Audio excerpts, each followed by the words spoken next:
Ayan, magandang hapon kuya. Ito yung makina na tinatanong mo. Ito ay 4DR5.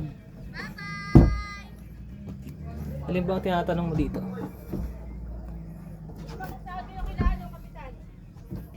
Ito yung cambio niya oh. Kita mo ba?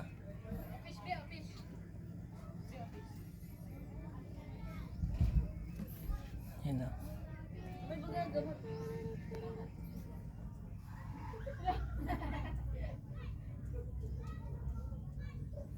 Yan yung clutch niya. Clutch. Yan.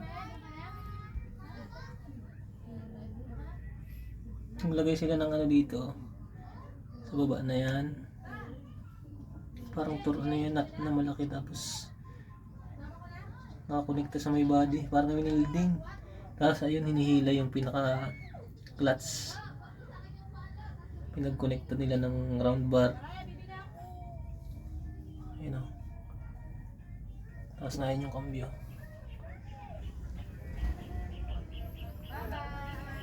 Clutch. Ano pa ba? Gusto nyong malaman? Yun, cross joint.